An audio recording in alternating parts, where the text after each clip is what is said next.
சிறை மோதல்களின் பின்னணியில் நிச்சயம் நான் தான், ஜனாதிபதியின் செய்தியை முன்கூட்டியே அறிவித்த நாமல். மக்களை காப்பாற்றவே கோட்டபய தப்பியோடினார், மஹிந்தவிற்கு பதவி கொடுத்த மைத்ரி. மீனவர்களுக்கு கடலுக்கு செல்ல வேண்டாம் என எச்சரிக்கை. அச்சத்தில் நாட்டிலிருந்து அவசரமாக தப்பியோடும் அரசியல்வாதி மற்றும் உயர் அதிகாரிகள், ஆதாரங்களுடன் நெருங்கும் புலனாய்வாளர்கள்.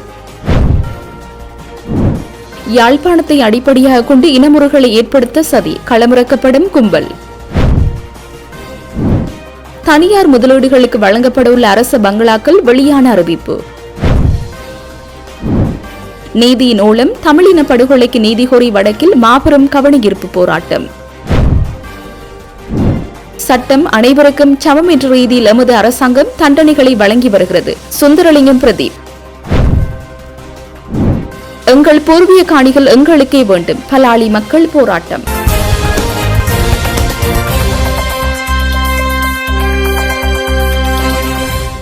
சிறைச்சாலையில் இடம்பெற்ற அசம்பாவிதங்களின் பின்னணியில் நிச்சயமாக நான் தான் இருப்பேன் என்ற உறுதியான மனநிலையில் இந்த அரசாங்கம் இருக்கின்றது என பொதுஜன பெரமுனவின் நாடாளுமன்ற உறுப்பினர் நாமல் ராஜபக்ச தெரிவித்துள்ளார். பொதுக்கூட்டம் ஒன்றில் கலந்து கொண்டு கருத்து தெரிவிக்கும் போது அவர் மேற்கண்டவாறு குறிப்பிட்டார். தொடர்ந்தும் தெரிவிக்கையில், தற்போதைய அரசாங்கம் ஆட்சிக்கு வருவதற்கு முன்னர் ஏதேனும் குற்றச்செயல்கள் ஏற்பட்டால் ஆட்சியில் இருக்கும் அரசாங்கத்தை கடுமையாக விமர்சித்து குற்றச்சாட்டுகளை முன்வைத்து வந்தனர். எனினும் தற்போது அவர்களுடைய அரசாங்கத்தில் பல துரதிர்ஷ்ட சம்பவங்கள் நிகழும் போதனை தடுக்க முடியாமல் எதிர்க்கட்சிகள் மீது இந்த அரசாங்கம் பழி சுமத்தி வருகின்றது. சிறைச்சாலையில் ஏற்பட்ட மோதல்களுக்கு யார் பொறுப்பு கூறுவது? 11,000 பேரை தடுத்து வைக்க வேண்டிய சிறைச்சாலையில் 45,000 பேரை தடுத்து வைத்திருப்பது மிகப்பெரிய பிரச்சனையாகும். இந்த அரசாங்கம் ஆட்சிக்கு வந்தது முதல் இப்போது வரை சிறைச்சாலைகளில் உள்ள மலசல கூடங்களையாவது சீரமைத்திருக்கின்றதா? ஆனால் பிரச்சனைகளுக்கு எதிர்க்கட்சிகள் மீதும் பழி சுமத்தி வருவதுடன் எதிர்க்கட்சிகளை நோக்கி விரல் நீட்டுவதும் ராஜபக்சக்கள் மீது குற்றச்சாட்டுகளை சுமத்தி வருவதுமே இவர்களுடைய வேலையாக இருக்கின்றது. தற்போது சிறையில் ஏற்பட்டுள்ள மோதல்களுக்கும் எதிர்க்கட்சிகள், குறிப்பாக நாமல் ராஜபக்ச தான் காரணமாக இருக்கும் என்று மக்களுக்கு இந்த அரசாங்கம் அறிவிக்கும். சிறைச்சாலையில் ஏற்பட்ட கலவரத்தின் பின்னணியில் நாமல் ராஜபக்ச தான் உள்ளார் என இந்த அரசாங்கம் நம்பிக்கொண்டிருக்கும். இதனைத்தான் ஜனாதிபதி அனுரவும் மக்களுக்கு அறிவிப்பார் என்று அவர் குறிப்பிட்டுள்ளார். நாட்டின் சில கடற்பரப்புகளில் பலத்த காற்றும் கடுமையான கடல் கொந்தளிப்பும் நிலவக்கூடும் என்பதனால் வளிமண்டலவியல் திணைக்களம் சிவப்பு எச்சரிக்கை விடுத்துள்ளது. மாத்தறையிலிருந்து ஹம்பாந்தோட்டை ஊடாக பொத்துவில் வரையான கடற்பரப்புகளில் அவ்வப்போது மணித்தியாலத்திற்கு 60 கிலோமீட்டருக்கும் அதிகமாக காற்று வீசக்கூடும் என தெரிவிக்கப்பட்டுள்ளது. கடல் மிகவும் கொந்தளிப்பாக காணப்படும் என்பதனால் மறு அறிவித்தல் வரும் வரை மீனவர்கள் மற்றும் கடற்படை சமூகத்தினர் இப்பகுதிகளுக்கு செல்வதை தவிர்க்குமாறு எச்சரிக்கப்பட்டுள்ளனர். மட்டக்களப்பு, திருகோணமலை, காங்கேசன்துறை, மன்னார் ஊடாக சிலாபம் வரையான மற்றும் காலியிலிருந்து மாத்திரை வரையான கடற்பரப்புகளில் அவ்வப்போது மணித்தியாலத்திற்கு 50 கிலோமீட்டர் வரை அதிகரிக்கக்கூடும் என்பதால் இப்பகுதிகளில் மீன்பிடி மற்றும் கடற்படை நடவடிக்கைகளில் ஈடுபடுவதை மிகுந்த எச்சரிக்கையுடன் செயற்படுமாறு கேட்டுக் கொள்ளப்பட்டுள்ளனர். இடியுடன் கூடிய மழை பெய்யும் சந்தர்ப்பங்களில் தற்காலிகமாக பலத்த காற்று வீசுவதுடன் கடல் தற்காலிகமாக கொந்தளிப்பாக மாறக்கூடும். எனவே வளிமண்டலவியல் திணைக்களம் அவ்வப்போது வெளியிடும் அடுத்தடுத்த முன் அறிவிப்புகளை தொடர்ந்து அவதானிக்குமாறு பொதுமக்கள் மற்றும் மீனவர்கள் அறிவுறுத்தப்படுகிறார்கள். முன்னாள் அமைச்சர்கள் உட்பட அரசியல்வாதிகள் மற்றும் அவர்களது உறவினர்கள் உட்பட ஏறக்குறைய 50 அரசு உயர் அதிகாரிகள் இந்த வருட இறுதிக்குள் கைது செய்யப்பட உள்ளதாக அரசாங்கத்தின் உயர்மட்ட வட்டாரங்கள் தெரிவித்துள்ளன. லஞ்சம் அல்லது ஊழல் குற்றச்சாட்டுகளை விசாரணை செய்யும் ஆணைக்குழு, குற்றப்புலனாய்வு திணைக்களம் மற்றும் போலீஸ் புலனாய்வு பிரிவினரால் இவர்கள் தொடர்பான விசாரணைகள் முடுக்கிவிடப்பட்டுள்ளதாகவும் வட்டாரங்கள் தெரிவிக்கின்றன. மேற்குறிப்பிட்ட அரசியல்வாதிகள் மற்றும் அரசு அதிகாரிகளினால் மேற்கொள்ளப்பட்டதாக கூறப்படும் ஊழல் மற்றும் முறைகேடுகளால் நாடு இழந்த பணத்தின் தொகை 5,000 கோடி ரூபாவுக்கும் அதிகம் என லஞ்ச ஊழல் ஆணைக்குழு மற்றும் போலீஸ் விசாரணைகளில் கண்டறியப்பட்டுள்ளது. கடந்த காலங்களில் பல்வேறு ஊழல்கள் மற்றும் முறைகேடுகளுக்காக கைது செய்யப்பட்ட முன்னாள் அமைச்சர்கள் உட்பட கிட்டத்தட்ட 20 அரசியல்வாதிகள் பல்வேறு தண்டனைகளை பெற்று சிறையில் உள்ளதாகவும் தெரிவிக்கப்பட்டுள்ளது. இதேவேளை அரசியல்வாதிகள் மற்றும் அரசு உயர் அதிகாரிகள் வெளிநாடுகளுக்கு தப்பிச் செல்வதை தடுப்பதற்கு புலனாய்வு திணைக்களங்கள் ஏற்கனவே நடவடிக்கை எடுத்துள்ளதாகவும் அறிக்கையில் தெரிவிக்கப்பட்டுள்ளது. குறித்த நபர்களை கண்காணிக்க சிறப்பு உளவு குழுக்கள் குழுக்கள் நியமிக்கப்பட்டுள்ளதாகவும் கூறப்படுகின்றது.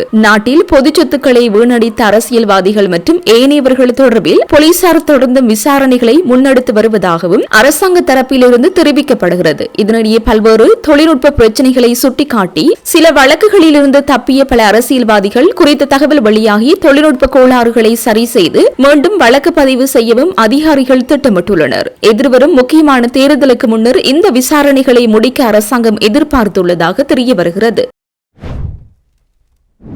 யாழ்ப்பாணத்தில் அமைக்கப்பட்டுள்ள தீச விகாரைக்காக ஆக்கிரமிக்கப்பட்ட பவானி வீதியை வைத்து தெற்கில் குழப்பங்கள் ஏற்படுத்த சதித்திட்டம் இடம்பெற்று வருவதாகவும் இதற்காக குழு ஒன்று அழைத்து வரப்பட்டுள்ளதாகவும் தகவல்கள் வெளியாகியுள்ளன. இதனையடுத்து பவானி வீதி விடுவிப்புக்கு தடை போட முடியாது என நீதிமன்றம் திட்டவட்டமாக அறிவித்துள்ளது. இந்த தீர்ப்பை அடிப்படையாக வைத்து வாட்ஸ்அப் குழுக்கள் உருவாக்கப்பட்டு பிழையான தகவல்களை கூறி தெற்கில் இனவாதம் பரப்பப்படுவதாக தகவல்கள் வெளியாகியுள்ளன. இவ்வாறான போலி தகவல்களை பரப்பி ஆட்கள் திரட்டப்பட்டுள்ள நிலையில் போராட்ட தற்போது யாழ்ப்பாணம் நோக்கி அழைத்து வரப்படுகின்றனர். திஸ்ஸ விகாரைக்காக ஆக்கிரமிக்கப்பட்டுள்ள காணிகளையும் வீதியையும் விடுவித்தால் கலவரங்களும் குழப்பங்களும் ஏற்படும் என நீதிமன்றத்தை நாடும் போலீசார் இத்தகைய அப்பட்டமான குழப்பச் செயல்கள் தொடர்பில் அமைதியாக உள்ளமை பல தரப்பினரிடமும் கடும் விசனத்தை ஏற்படுத்தியுள்ளது.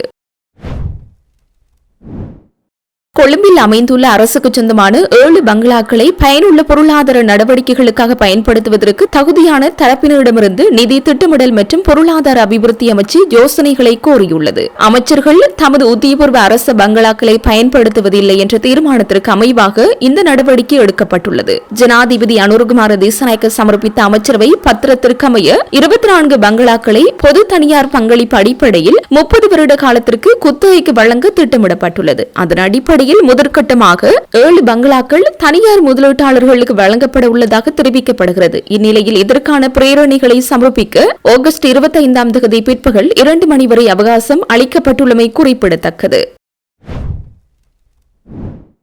தாயக செயலணி அமைப்பின் ஏற்பாட்டில் நீதியின் ஓலம் எனும் தலைப்பில் எதிர்வரும் 14 தொடக்கம் 17 வரை தமிழின படுகொலைக்கு சர்வதேச நீதியை கோரி வடக்கில் தொடர் கவனஈர்ப்பு போராட்டம் ஒன்று முன்னெடுக்கப்பட உள்ளது. செம்மணி மனித புதைகுழியில் முன்னெடுக்கப்பட்டு வரும் அகழ்வு பணிகள் நேற்றுடன் 100 நாட்களை எட்டியிருப்பதுடன் அந்த மனித புதைகுழியில் இருந்து இதுவரை 500க்கும் மேற்பட்ட மனித எலும்புக்கூடுகள் அடையாளம் காணப்பட்டுள்ளன. இவ்வாறானதொரு பின்னணியில் குறிப்பாக படுகொலை செய்யப்பட்டு செம்மணி மனித புதைகுழியில் புதைக்கப்பட்ட மக்களுக்கும் அவர்களது உறவுகளுக்குமான நீதியை கோரியும் பொறுப்பு குரலை உறுதிப்படுத்துமாறு வலியுறுத்தியுமே தாயக செயலணி அமைப்பு நீதியின் ஓலம் எனும் தொடர் கவனஈர்ப்பு போராட்டத்தை ஏற்பாடு செய்திருப்பதாக அறிய முடிகிறது. அதற்கமை எதிர்வரும் 14 தொடக்கம் 16 வரை செம்மணி மனித புதைகுழி அவலம் குறித்தும் தமிழர்களுக்கு எதிரான இனவழிப்பு குறித்தும் விழிப்புணர்வை ஏற்படுத்துவதற்கான நடவடிக்கைகள் முன்னெடுக்கப்பட்டிருப்பதுடன் அதனைத் தொடர்ந்து 17 செம்மணி மனித புதைகுழிக்கு அண்மையில் கவனஈர்ப்பு போராட்டத்தை மேற்கொள்வதற்கு உத்தேசிக்கப்பட்டுள்ளது. இப்போராட்டத்தில் வலிந்து காணாமலாக்கப்பட்ட உறவினர்கள், தமிழ் தேசிய அரசியல் கட்சிகளின் பிரதிநிதிகள்,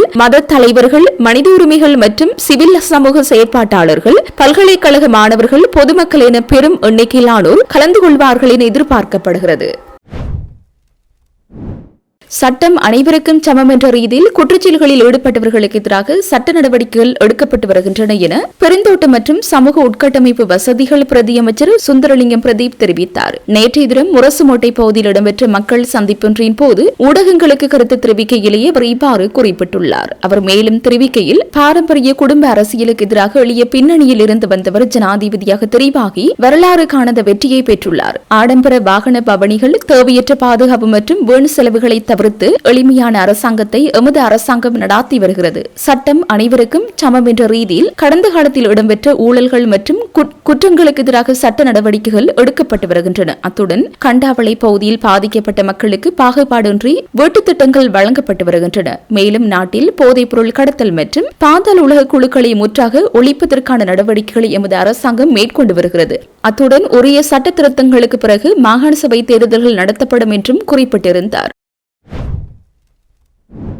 வலிகாமம் வடக்கு பலாலி பகுதியில் தமது பூர்வீக காணிகளில் மீள்குடியேற அனுமதிக்க கோரி காணி உரிமையாளர்கள் இன்று 8வது வாரமாகவும் தொடர் அமைதி வழி போராட்டத்தை முன்னெடுத்துள்ளனர். பலாலி சந்தியில் நடைபெற்ற இந்த போராட்டத்தில் நீண்ட காலமாக தமது காணிகள் அரச படைகளின் கட்டுப்பாட்டில் இருப்பதால் சொந்த நிலங்களுக்கு திரும்ப முடியாத நிலை தொடர்வதாக மக்கள் தெரிவித்தனர். எங்கள் காணிகள் எங்களுக்கே வேண்டும், பூர்வீக நிலங்களில் மீள்குடியேற அனுமதிக்க வேண்டாம், மக்களின் நிலங்களை சுரண்டுவதை நிறுத்த வேண்டும் உள்ளிட்ட கோஷங்களை எழுப்பியவாறு மக்கள் போராட்டத்தில் ஈடுபட்டனர். சுட்டிக்காட்டினர். பல ஆண்டுகளாக சொந்த நிலங்களில் குடியேற முடியாத காரணத்தால் தமது குடியிருப்பு, வாழ்வாதாரம் மற்றும் எதிர்கால வாழ்க்கை பாதிக்கப்பட்டுள்ளதாகவும் அவர்கள் சுட்டிக்காட்டினர். தமது காணிகளை விடுவிப்பதாக அரசாங்கத்தினால் பல்வேறு சந்தர்ப்பங்களில் உறுதிமொழிகள் வழங்கப்பட்ட போதிலும் அவை முழுமையாக நடைமுறைப்படுத்தப்படவில்லை என போராட்டத்தில் ஈடுபட்ட மக்கள் குற்றம் சாட்டினர். இதன் காரணமாகவே தமது காணிகளை மீட்பதற்காக தொடர்ச்சியான போராட்டத்தை முன்னெடுக்க வேண்டிய நிலை ஏற்பட்டுள்ளதாகவும் அவர்கள் தெரிவித்தனர். தமது பூர்வீக நிலங்களில் மீள்குடியேறி இயல்பான வாழ்க்கையை முன்னெடுப்பதே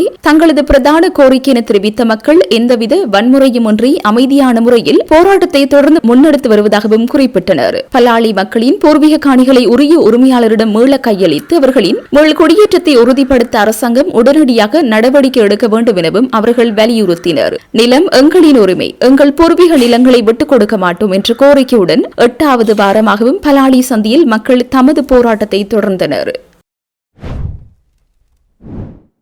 அரகலைய போராட்டத்தின் போது கோட்டாபய ராஜபக்ச அரசாங்கம் ஒருபடி பின்வாங்கியது. உயிர்களை பலி கொடுத்தோ அல்லது பிள்ளைகளை கொன்றோ அரசாங்கத்தை பாதுகாக்க நாங்கள் நினைக்கவில்லை என ஸ்ரீலங்கா பொதுஜன பெரமுன கட்சியின் நாடாளுமன்ற உறுப்பினர் நாமல் ராஜபக்ச தெரிவித்துள்ளார். மேலும் அந்த காலப்பகுதியில் நாங்கள் அமைதியாக செயற்பட்டமையே எங்களுடைய பலவீனம் என்று நான் நினைக்கிறேன் எனவும் அவர் ஊடக சந்திப்பொன்றின் போது குறிப்பிட்டிருந்தார்.